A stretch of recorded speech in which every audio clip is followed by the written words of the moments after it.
통풍이라는 질환명처럼 바람만 스쳐도 아프다 라고 얘기를 드렸듯이, 제가 듣기로 감독님도 치킨 너겟이랑 피넛주를 일주일에 5번 줬어. 그걸 한 달.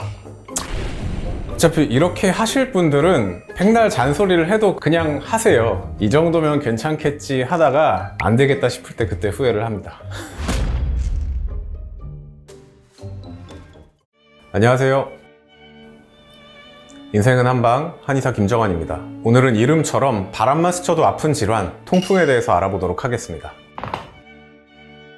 통풍이라는 거는 우리 몸 체내에 요산이라는 물질이 과도하게 축적되었을 때 이것이 관절 주변에 염증을 일으켜서 발생하게 되는 관절통 질환을 얘기를 합니다.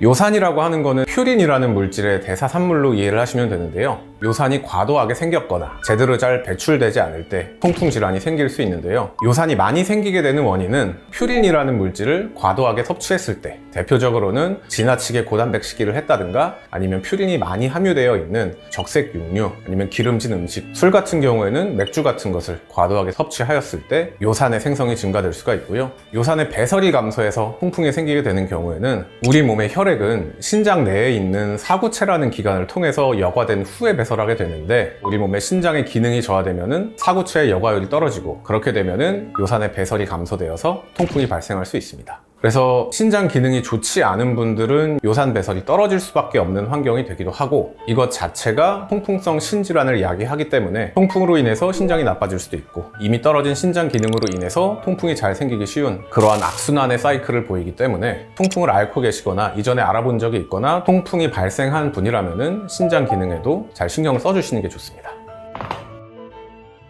통풍이 시작되기 전에는 고요산 혈증이라고 하는 몸 상태가 수년 이상 지속이 되다가 요산이 혈관을 타고 사지 말단에 있는 작은 관절들에 침착이 되면은 요산 결정이라는 걸 이루게 되고요. 어느 날 갑자기 면역 반응이 과도하게 일어났을 때 통풍성 관절염으로 발작을 하게 되는 건데, 통풍성 관절염이 치료되지 않고 장기간 반복되면은 관절 주변에는 통풍 결절이라고 하는 울퉁불퉁한 모양의 결절이 생기면서 팔, 다리, 손, 발가락 관절이 보기 싫게 모양이 변할 수도 있고, 펀칭아웃이라고 하는데 엑스레이로 찍어보면은 통풍이 발생한 관절 주변에 뼈가 구멍이 뻥뻥 뚫리는 그러한 변화도 생길 수가 있습니다.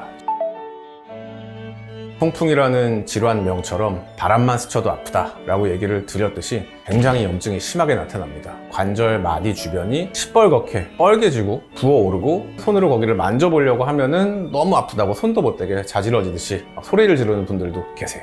제가 듣기로 감독님도 현재 진행형으로 고생하시는 건가요? 6개월 전에 한 번 더 왔었어요. 한 번 더? 그럼 최초는 6개월 전이 아니라는 얘기네요? 최초는 4년 전. 치료는 어떤 식으로 하셨어요? 바로 병원 가서 주사 맞고 약 먹으면서 식이 조절했어요. 네, 식이 조절은 지금까지 성공적으로 하셨나요? 그때 안 아프고 나서 다시 안 하다 보니까 최근에 다시 왔죠. 네. 다들 이런 식의 경과를 밟으시니까 어떤 식으로 관리하면 되는지 뒤에서 계속 자세히 알려드리도록 하겠습니다. 일단 고요산 혈증이라는 것 자체가 대사증후군에 포함되는 고혈압, 당뇨, 고지혈증과 직접적으로 묶이는 질환은 아닌데 그래도 간접적으로는 밀접한 상관관계가 있습니다. 당뇨를 기준으로 말씀을 드리면은, 이러한 분들은 인슐린 저항성이 높아져 있기 때문에 항상 혈액 내에 인슐린 농도가 높게 올라갈 수밖에 없는데요. 인슐린 저항성이 올라간 경우에는 요산의 배설이 저하되기 때문에 고요산 혈증에 빠지기가 쉽습니다. 이러한 이유 때문에 통풍 관절염이 발생할 확률이 올라가게 되고요. 그리고 비만한 분들 같은 경우에는 몸속에 있는 잉여지방, 특히 내장지방이 항상 이런 문제에는 주범인데요. 지방세포에서 대사되고 분해되는 퓨린의 최종 대사산물이 요산이기 때문에 요산의 농도를 높일 수가 있겠고, 그리고 비만으로 인한 고지혈증이나 당뇨와 같은 혈관에 염증이 생기기 쉬운 그런 상태가 지속이 되다 보면은 똑같이 고요산 혈증인 상황에서 통풍성 관절염이 발작할 확률이 올라가게 됩니다. 그래서 통풍 치료를 위해서 한방병원에 오시게 되면은, 일단 통증이 심하기 때문에 염증을 확 줄여줄 수 있는 제가 좋아하는 염증 치료 있죠? 봉약침 맞자라고 환자분께 많이 말씀을 드립니다. 근데 통풍 자체도 워낙에 아픈데 거기다 봉침까지 맞으면 효과는 분명하지만 통증이 굉장하거든요. 그렇기 때문에 준비가 되셨으면 하자라고 말씀을 드리는 편이고, 그거 외에 이제 내과적으로 대사적인 문제에 대해서 관리를 하기 위해서 좀 체지방이 과다하다 싶으면은 일단 살부터 빼게 다이어트 시키고요. 고혈압, 당뇨, 고지혈증과 같은 대사성 질환을 동반하고 있는 분들께는 청혈하는 개념의 치료 한약을 많이 사용합니다. 청혈이라고 하는 게 이제 피를 깨끗하게 한다라는 뜻인데요. 혈관 속에 어떤 노폐물이나 염증성 물질들이 많은 상태를 제거하는 치료제라고 보시면 되겠습니다. 자기 전에 폰 보고 있는데 흥미로운 뉴스 헤드라인이 하나 뜨더라고요. 통풍의 원인이 사실은 식습관이 아니라 개개인의 유전적인 차이에 따라서 누군가에게는 통풍이 생길 수도 있고 누군가는 관리 안 하고 살아도 통풍이 전혀 생기지 않을 수 있다가 결론이었습니다. 그 기사에 나와 있는 논문도 명시를 하고 있었지만 개개인의 어떤 유전자적 특성에 따라서 요산 결정이 침착이 되었을 때 면역 반응의 어떤 정도와 면역 반응의 유무가 달라진다라는 것 뿐이지 요산 수치가 정상이고 낮다면 통풍이라는 질환은 생기지 않을 거다가 결론이었습니다. 그렇기 때문에 통풍 같은 거 한 번도 걸려본 적 없다 라고 하시는 분들은 복받은 체질이구나 하면서 감사하게 지내실 일이지 무절제한 생활 습관을 그대로 내버려둔 채 살아가시다 보면은 통풍의 굴레에서 벗어나시긴 힘들겠죠.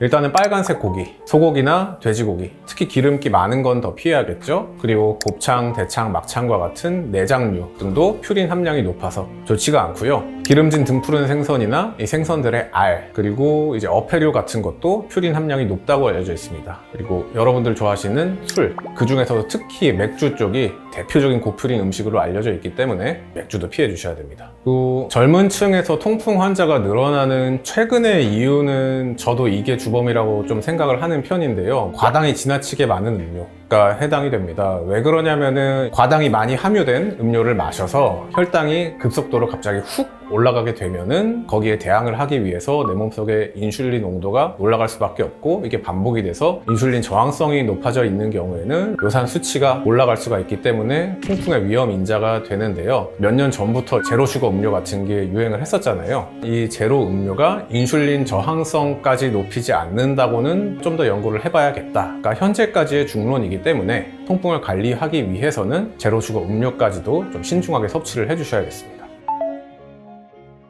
보충제도 위험할 수 있죠. 단순히 요산의 농도뿐만 아니라 과량의 단백질을 장기간 섭취하게 되면 이게 신장의 부담으로 작용하기 때문에 독이 될 수도 있습니다. 그래서 대략적인 가이드라인을 좀 말씀드려야 될 것 같은데요.